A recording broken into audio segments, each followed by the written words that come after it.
What's up, everybody? Welcome to Podcast Now. I'm Alex, and in this video, I want to rank all 11 boss fights in Marvel's Spider-Man 2. One quick kind of criteria before we just go and rank them from worst to best is it's kind of everything. It's not just the fighting itself, although that is important. It's also some of the cinematics between each round of the fight. It's whether kind of the world is involved. There's a few things that go into it, again, just besides the hand-to-hand kind of combat that you're doing for most of the fighting. So let's just jump right into it. Number 11 is Peter versus Wraith. Now, maybe this is a good point to start out by saying I actually like all of the fights. Wraith would probably be the weakest, well, it is the weakest on my list, but also in terms of if I were to say a fight is not great, this would maybe be the only one of the entire group. It only gets better, and each fight I do think is actually really good in this game. The Wraith fight's fine. I found it to be, well, number one, you know it's coming. You definitely know as soon as they introduce Wraith, you're like, all right,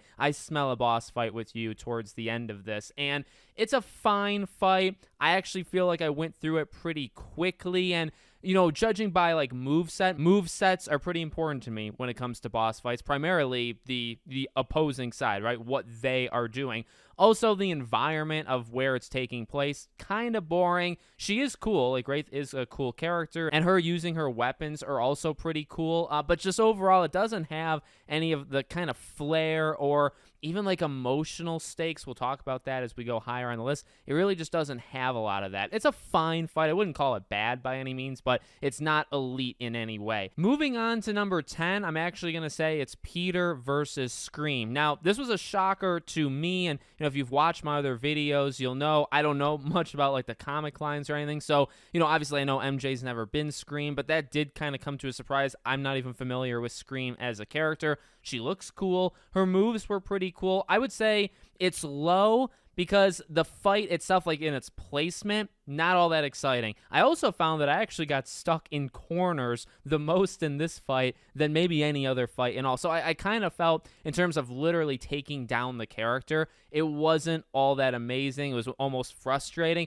There are some cool moments. Number one, the emotional kind of backdrop where MJ's kind of just like letting out all these emotions that she's had pent up that she hasn't been saying. I like that, and that is part of the boss fight, so I do think that's a big positive. And then any boss fight that you can use sound to disorient the enemy, which is a few times in this list, I really like it. And this is another example of that. But just overall, again, the setting kind of lacks. I found it to be a little bit frustrating. The move set of Scream is pretty cool. Again, pretty darn good. I wouldn't call this one bad either. Again, though, just not all that elite. Number 9, I'm going to say, is Miles versus Mr. Negative. Now, this is probably where it jumps. I would say, thinking about these, this is where it jumps to. They're all good. They're all good. It's just which one I kind of prefer. This fight's good, and I would say this one is actually one of the hardest in the entire game. Now, it's very like he gives away the moves, and you're supposed to watch him, right, for when he's slashing vertical and horizontal to be able to dodge appropriately. I really like that. I also like the length of this fight, right? It kind of takes not just multiple phases of fighting Mr. Negative, but then he goes into Miles's mind, and Miles works through a bunch of things, internally that's going on with him. So this is a long fight. This is an emotional fight. It's actually kind of a hard fight, or at least the most maybe active of like you have to kind of play around with what the opponent is giving you. And I mean, I almost died, actually. You might be seeing it in the footage. Like, I had some trouble, especially like those tornadoes that he would send out. Like, I didn't know how to deal with it at first. So I think this is overall a very, very good fight. Again, you'll just kind of see the order that I'm putting these in. Number 8, I'm actually going to say, is Miles versus Venom. So this is a great fight. I would just say it gets held back by the fact that you've already fought Venom as Peter, right? And Venom is kind of at like his most powerful at this stage. But, I mean, again, the simple reason why like the Peter fight would be much higher up versus Venom than this. Enclosed area, you just fought him. You're fighting him with kind of a new move set, right? But Venom himself isn't doing like 1,000 things new. So, look, it's always fun to fight Venom. You're going to see that as this list goes on. Anything that involves Venom is higher. But again, just kind of coming off of like a back-to-back thing that you do in the game, it's not going to be as high. Number 7, I'm putting at Miles versus Mysterio. Now, I would say this is the actual least boss fight of the entire list in terms of actually fighting an enemy. It's the least you do. It is the easiest. It's also incorporating also enemies into it as well, right? The reason this is high is because of what they do with the world. I think it's phenomenal. I remember playing it, which was not all that long ago, right? When I played this boss, and just thinking, oh my God, they nailed it. Like being in the globe and seeing Mysterio off into the distance, and then kind of like phasing himself in and phasing himself out. I thought that was just so clever and very unique. If we're looking at all of these boss fights, this might be original, unique. I mean, maybe that's the wrong word, but well, unique might, right? It has the most flair in that sense, and it really is the most different, at least in terms of the setting and what they're doing versus any of the others. So I had to, like, the rest of it is actually kind of weak, overall, but I would say because of its originality, that really props this thing up for me. Number 6 is both the Spider-Man versus Sandman. I'm a sucker for these, okay? Now, again, maybe this would actually be lower on other people's lists. Whenever you give me a gigantic, like a Titan or, anything like that, God of War, Shadow of the Colossus, like whenever you're fighting something this big that kind of is, it's multiple phases, and it's the start of the game, right? You're getting like pummeled, you're getting thrown through buildings. Now, yes, you're not fighting Sandman the entire time, and actually when you fight Sandman, it's relatively easy, right? You dodge a couple times, you strike, and there's a couple cutscenes, and that's it. It's actually pretty darn basic, so I can't put it in like the top 5 or top 3, but you're always gonna get me. Again, I'm a sucker for things that are like the beginning of God of War 3, right, against Poseidon, or really any of God of War 3's villains. I'm a sucker for these, and I think they did a really good job. They really did. Again, it's not all that complex, but it's kind of like just a marvel to look at, and I really appreciate that. Number 5, I'm going to say, is Venom versus Kraven. Now, this one was actually kind of tough. I was debating putting this, below the Sandman one or higher. The reason I would put this on the lower end, or thinking about on the lower end, would be it's actually extremely easy. Extremely, and I think that's on purpose. We've actually talked about that before in my Kraven video. I think you're purposely supposed to just whoop him, right? And I love that. And so, with that being said, like I got to kind of hold back points a little because it doesn't have the complexity, I would say, of the other, the ones that are higher, or even actually there's some that are lower than this that are also more complex, like we talked about with Mr. Negative. But at the same time, it's always fun to play as Venom. It's fun to kind of overpower your enemy. And although Kraven is much weaker in this fight than the last one, he still has some cool moves. And, we'll talk about that because we haven't gotten to the Peter versus Kraven one. It's always fun to fight him, and it's always fun to play as Venom. So you put those two things kind of together, right? You get a pretty overall good boss fight. Number 4, I'm actually going to say, is Peter versus Lizard. This one maybe shocking, maybe not. This is a very long one, and I actually had a lot of fun with this. There are some moments in this that are aggravating. Some of Lizard's movements with like just jumping or like eating you.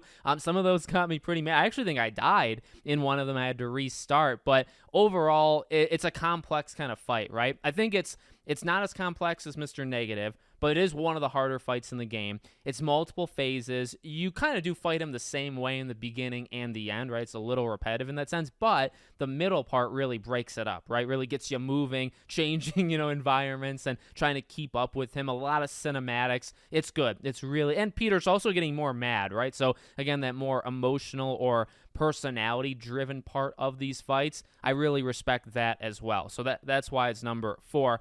Number 3, I'm going to say, is Peter versus Kraven. This was a blast. This was really fun, and I think this is kind of elite in multiple different ways. So, number 1, again, from the emotional or personal side of things or character side of things, you have Peter just getting extremely mad, right? Especially as the fight goes on. It becomes very apparent what Kraven's going through, and you can see that emotion, or at least you can hear it on Peter. You're also kind of having the full force. This is as far as the Venom powers or the symbiote powers go on Peter, right? So you're just throwing everything at Kraven, but also he's very smart. Now, I mentioned a few minutes ago the moveset. He's really cool. So, like, he'll use sound to disorient you, and that becomes like a part of the fight where you got to keep an eye on that bell to kind of tie it down. He goes invisible, and he's got a lot of really cool moves overall, Kraven, that each phase Kraven gets increasingly kind of more dangerous, right? Like they up the amount of moves that he has. So I just think as a fight itself, the complexity, it's up there. It's not the most hard, most complex one, but it's also got that emotion. It's dark, right? It's kind of like atmospheric. Like it's really good on that degree.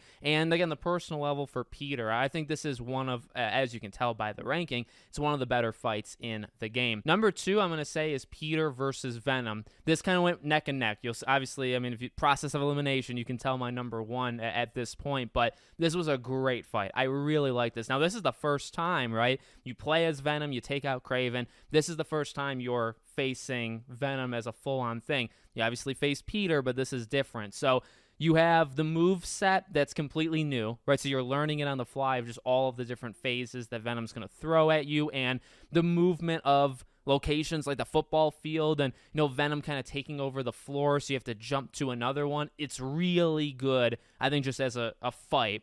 Then you have the cool factor of Venom just as a character, and again, being the first time that you're facing him. Then you also have the emotional side because Peter and Venom / Harry are kind of talking back and forth together. And also, I guess, even from like a story element, Peter's just trying to like slow the guy down, right? Like Venom is very powerful, and Peter, you win the fight, but you actually lose, right? Because of the cutscene. So at the end of the day, you're just trying to slow him down. You're trying to keep him distracted while MJ and Miles do the rest of it. And then once he finds out that they did that, he crushes Peter, literally.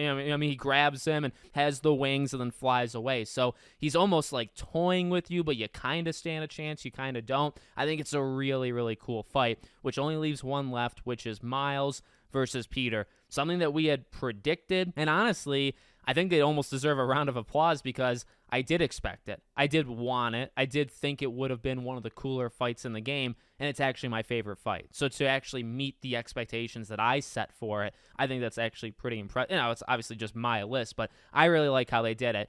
Everything in it is good. So you're facing Peter, who you were just playing as, right? So you know the symbiote powers, and now you're having that done to you. You can use the bell. And then also, you have the emotional or personal side of things where I think this is the most emotional. Miles really trying to get through to Peter, and Peter just really being the most raw that you'll ever see in the entire game. And so from that emotional / personal perspective, it wipes the board. Like there's not another fight that kind of has that emotional backdrop that this fight has. And then from the fight itself, I actually also kind of think it's one of, if not the best fights, because again, what we just talked about, Peter's very powerful, and you were just playing as him. So now you're playing as the opposite one, and you kind of know what to expect from the moves. It's not all that difficult, but you're taking what you just did with Peter and Kraven, and you're flipping it, right? And obviously you're not playing as Kraven, but you're playing as a different Spider-Man. So I think that's a really, again, you kind of could see it coming. It wasn't like unexpected, but again, it was like, well, how are they going to do this, right? Because we all know it's coming. We know Miles is going to have to almost beat it out of him, right? And so how are they going to do it? I think they did it about as well as I could, have asked from them. So there's my list. You guys let me know in the comments yours. Make sure you're subscribed, bell icon turned on, and I hope to see you all on the next one.